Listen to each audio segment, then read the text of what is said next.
ओम शांति। 21 अक्टूबर 2022 की साकार मुरली है। मीठे बच्चे, इस समय स्वयं भगवान तुम्हारे सामने हाजिर नाजिर है। वह वहशत की सौगात लेकर आया है, इसलिए अपार खुशी में रहो। प्रश्न है, बाप अपने बच्चों पर कौन सी ब्लेसिंग करते हैं? उत्तर है, बच्चों को आप समान नॉलेजफुल बनाना, यह उनकी ब्लेसिंग है। जिस नॉलेज के आधार से नर से श्री नारायण बन जाते हैं। बाबा कहते हैं, बच्चे, मैं तुम्हें राजयोग की शिक्षा देकर राजाओं का राजा बनाता हूँ। मेरे सिवाय ऐसी ब्लेसिंग कोई कर नहीं सकता। गीत बजा है, मुझे गले से लगा लो। ओम शांति। यह इस समय बंधेलियों का बुलावा है, क्योंकि सारी दुनिया उदास है। उसमें भी गोपिकाएं बहुत उदास हैं। वह गाती है, हम सहन नहीं कर सकते। भक्ति में तो बुलाते रहते हैं, परंतु उनको मालूम नहीं है कि भगवान कौन है। यहाँ की गोपिकाएं जानती हैं, परंतु बांधेली हैं, दुखी हैं। चाहती है कि बाप हमको गले का हार बना दे। रुद्रमाला शिव की मशहूर है, तो इस समय ब्राह्मण ब्राह्मणियाँ चाहती हैं कि हम शिव बाबा के गले में पिरोए रहें, क्योंकि इस समय स्त्री पुरुष आसुरी गले का हार हैं। बच्चियाँ चाहती हैं हम अब ईश्वरीय गले का हार बने। जरूर जब बाप हाजिर नाजिर है तब तो कहते हैं, जब कसम उठाते हैं तब कहते हैं, ईश्वर को हाजिर नाजिर जान सच कहेंगे। बड़े बड़े गवर्नमेंट के मिनिस्टर भी कसम उठाते हैं, गीता हाथ में लेते हैं, क्योंकि भारत का धर्म शास्त्र है, तो एक ईश्वर का कसम उठाते हैं। ऐसे नहीं, सब ईश्वर हैं, सबका कसम उठाते हैं। तो जरूर बाप कभी हाजिर नाजिर हुआ होगा। इस समय तो नहीं है, सिर्फ तुम्हारे लिए हाजिर नाजिर है, जो तुम बच्चों को पढ़ा रहे हैं। शिवरात्रि भी मनाते हैं, जरूर आया होगा। कैसे आया, क्या आकर किया, यह कोई को पता नहीं है। इतना बड़ा सोमनाथ का मंदिर है, परंतु उसने क्या किया वह पता नहीं, क्योंकि शिव के बदले श्री कृष्ण का नाम डाल दिया है। संगम युग निकाल द्वापर डाल दिया है। तुम बच्चे जानते हो कि वह निराकार है, उनका मनुष्य जैसा आकार नहीं। अब वह हमारे सामने बैठा है, तुम उनको हाजिर नाजिर देखती हो। बराबर नॉलेजफुल ब्लिसफुल है, नॉलेज देते हैं, यही उनकी ब्लिस है। इस नॉलेज की ब्लिस से तुम नर से नारायण बनते हो। वह ब्रह्मा तन से खुद पढ़ा रहे हैं। बाप खुद कहती हैं, लाडले बच्चे, मैं तुमको राज योग सिखलाकर राजाओं का राजा बनाता हूँ। श्री कृष्ण नहीं सिखला सकते, वह खुद राजाओं का राजा बना है। वह सिर्फ एक श्री कृष्ण या लक्ष्मी नारायण नहीं होगा, यह तो सारी सूर्यवंशी डिनेस्टी थी। उनका राज्य अब माया ने छीन लिया है। अब मैं फिर सन्मुख आया हूँ। अब तुम ब्राह्मणों के सन्मुख हाजिर नाजिर हूँ। अब बाप को इतना दूर देश से आया होगा, तो जरूर कोई सौगात लाई होगी। लौकिक बाप जब आते हैं तो कितनी सौगात लाते हैं। यह तो सबका बाप है, जिसको इतना सब याद करते हैं। दूर देश से आते हैं तो खाली हाथ थोड़े ही आएगा। बाप कहते हैं, मैं तुम्हारे लिए सौगात लाता हूँ जो कोई मनुष्य ला ना सके। मैं behशत हेमन लाता हूँ। कितनी बड़ी सौगात है। बाबा साक्षात्कार भी कराते हैं। वहाँ कितना सुख है। अंग अंग में सुगंध है। लक्ष्मी नारायण के अंग अंग में सुगंध है। यह तन तो कीड़ों से भरा हुआ है। बाबा कीड़ों को उठाकर भरमरी बनाते हैं। यहाँ के शरीर तो कीटाणुओं से भरे हुए रोगी हैं। वहाँ के शरीर कितने सुंदर हैं। मंदिरों में भी कितनी सुंदर मूर्तियाँ बनाते हैं। कितना फर्क है इस समय के शरीर और उन शरीरों में। 5000 वर्ष की बात है।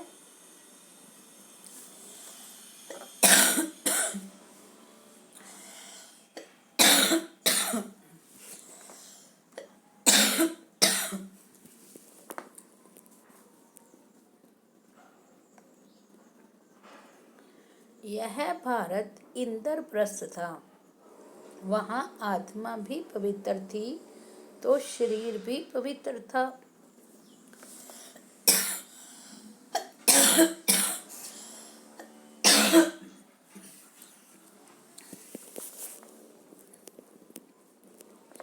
बाबा ठिक्कर के बर्तन से तुमको सोने का बर्तन बनाते हैं।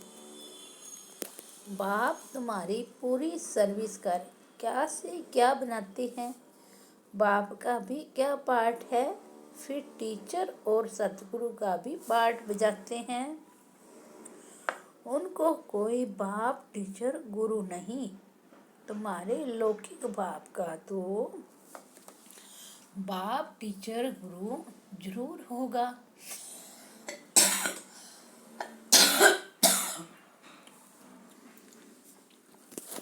शिव बाबा कहते हैं, मेरा कोई नहीं। परंतु उनके ऑक्यूपेशन को कोई नहीं जानते। जब तक इसको स्वर्ग का मालूम न पड़े तब तक कोई को जान नहीं सकते कि हम नरक में हैं। ग्रंथ में पढ़ते हैं मूत पलीती, परंतु अपने को वह नहीं समझते। बाप आया है ज्ञान देकर काले से गोरा बनाने के लिए। इस समय तुम ज्ञान सूर्य ज्ञान चंद्रमा बन रहे हो। सन्यासी पवित्र प्रवृत्ति मार्ग नहीं बना सकते हैं।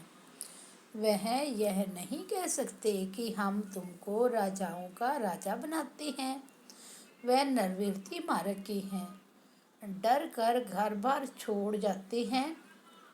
यहाँ कोई डर नहीं। बाप के पास बच्चे आए हैं, कहते हैं, बाबा हमारे में ताकत है, इकट्ठे रह पवित्र रह सकते हैं। अगर कोई कन्या पर मार पड़ती है तो कन्या को बंधन से छुड़ाकर गंधर्वी विवाह कर सकते हैं। हम जल नहीं मरेंगे। ज्ञान तलवार बीच में रखेंगे। दोनों ब्राह्मण ब्राह्मणी भाई बहन कैसे विष पी सकते। शास्त्रों में भी गंधर्वी विवाह के लिए लिखा है, परंतु इसका अर्थ नहीं समझते। सन्यासी तो कह देते नारी नरक का द्वार है। उनके पास ज्ञान तलवार तो है नहीं जो इकट्ठे रह पवित्र रह सके। तुम उनसे बहादुर हो। काम चिता से उतर ज्ञान चिता पर बैठते हो तो काले से गोरे बन जाते हो। सन्यासी तो आजकल शादी भी कराते हैं। चर्च में भी शादियां होती है। नहीं तो क्राइस्ट को क्यों क्रॉस पर चढ़ाया। इस पवित्रता के कारण। कहा, यह कौन है जो कहते हैं पवित्र बनो। आफतें तो आती हैं। यहाँ भी शिव बाबा पर नहीं आती है, परंतु जिसमें प्रवेश करती हैं लॉन्ग बूट में उस पर आती है। वाट वेंदे अर्थात रास्ते चलते ब्राह्मण फंस गया। पुरानी जुत्ती है ना, यह थोड़े ही कहते हैं मैं कृष्ण श्री कृष्ण हूँ। कहते हैं राजयोग सीखूंगा तो नर से नारायण बनूंगा, परंतु अब नहीं है। वैसे बच्चों को निश्चय है कि हम नर से नारायण, नारी से लक्ष्मी बनेंगे, फेल नहीं होंगे जो क्षत्रिय बने। राम को 33 से कम मार्क्स मिली जो तो चंद्रवंशी में चले गए। ऐसे तो सूर्यवंशी भी चंद्रवंशी घराने में आते हैं। उस समय सतयुग के अंत में लक्ष्मी नारायण सीता राम को राज्य देते हैं। लक्ष्मी नारायण भी पुनर्जन्म लेते लेते त्रेता में आते हैं, रजवाड़े कुल में जन्म लेते रहते हैं।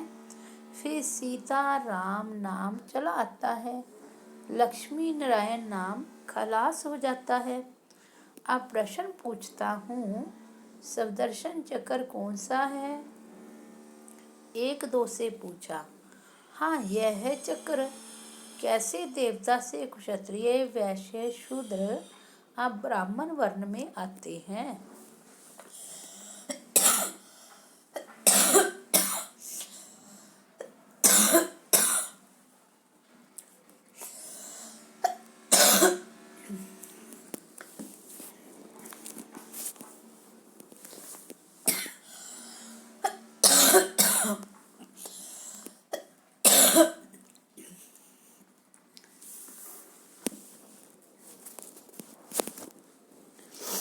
यह चक्कर जितना फिराएंगे उतना विक्रम विनाश होंगे।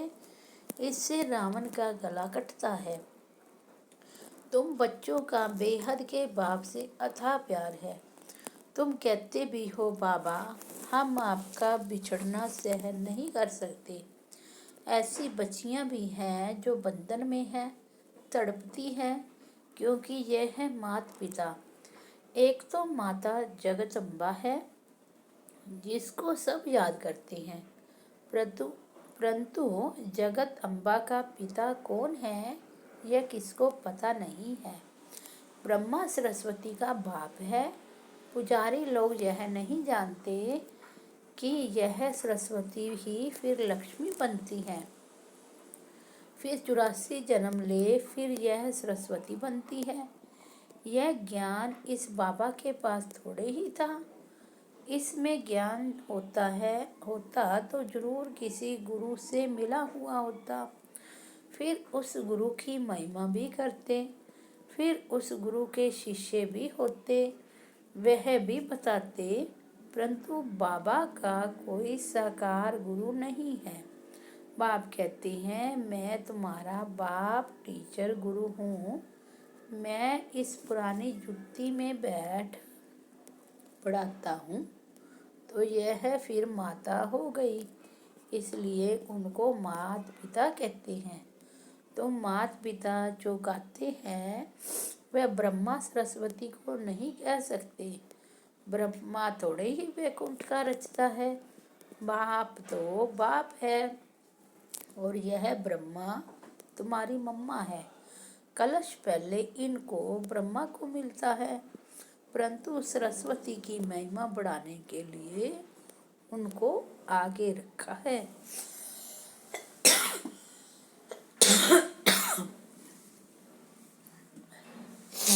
सरस्वती का नाम गॉडेज ऑफ नॉलेज मशहूर है। विद्युत मंडली वाले भी सरस्वती का लक़ब रख लेते हैं। अच्छा, बाबा कहते हैं कितना समझाकर कितना समझाए, मन बना भव। बस सिर्फ मुझे याद करो और मेरे वर्षे को याद करो तो तुम स्वर्ग में चले जाएंगे। वहाँ भी तो नंबरवार ही होंगे ना। सूर्यवंशी की रॉयल दास दासियाँ भी तो है, तो प्रजा की भी दास दासियाँ होंगी। चंद्रवंशी राजा रानी की भी दास दासियाँ तो है। वह सब यहाँ ही बन रही है। पूछो तो बता सकती हैं कि अगर अब तुम्हारा शरीर छूट जाए तो कहाँ जाकर बनेंगे। अच्छा, कोई भी बात समझ में न आए तो पूछ सकते हो। याद रखना, योग ठीक नहीं होगा तो वह सुख महसूस नहीं होगा। शोक वाटिका में बैठे होंगे। स्वर्ग है अशोक वाटिका। सीता अशोक वाटिका में नहीं, शोक वाटिका में थी। अब तो सब शोक वाटिका में बैठे हैं ना। मनुष्यों को चिंता रहती है कि पता नहीं लड़ाई होगी तो क्या होगा। हम तो कहते हैं कि लड़ाई लगे तो स्वर्ग के गेट्स खुलेंगे। अच्छा, याद रखना सच्ची दिल पर साहिब राजी। अगर अंदर शैतानी होगी तो विघ्न डालते रहेंगे, तो फिर कड़ी सजाएं खाएंगे। ट्रेटर्स को हमेशा बड़ी सजाएं मिलती है। यह तो सुप्रीम जज भी है। श्री कृष्ण का चित्र दिखलाकर देखो, इन पर भी कितने कलंक लगाए हैं। इसने तो ना इसने तो ना कपड़े चुराए हैं, ना ही कंस जरासंधी को मारा है। उसका भी मुंह काला कर दिया है। श्री कृष्ण का मुंह काला कर दिया है। अच्छा, बाप दादा तो तुम बच्चों के सन्मुख हाजिर नाजिर है। तुम कहेंगे हमारी नज़र के सामने है, पतित बूट में आया है। भगवान खुद कहते हैं, मैंने पतित बूट में प्रवेश किया है तब तो पावन बने। अब ब्रह्मा की रात है तो ब्रह्मा भी रात में होगा ना। फिर विष्णु बनेंगे तो दिन हो जाएगा। अच्छा, मीठे मीठे सिक्की लदे बच्चों को याद प्यार दे रहे हैं। दादा कहो व गुप्त माँ कहो,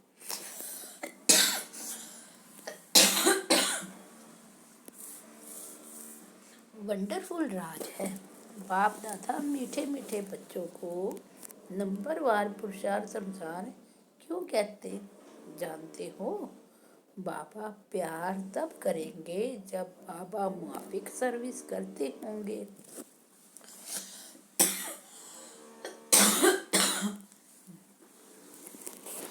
जो जैसी मदद करते हैं वह भी तो प्रजा में आएंगे ना। उसमें भी नंबरवार साहूकार प्रजा भी होती है ना। अच्छा, गुड मॉर्निंग। रूहानी बाप के रूहानी बच्चों को नमस्ते हो।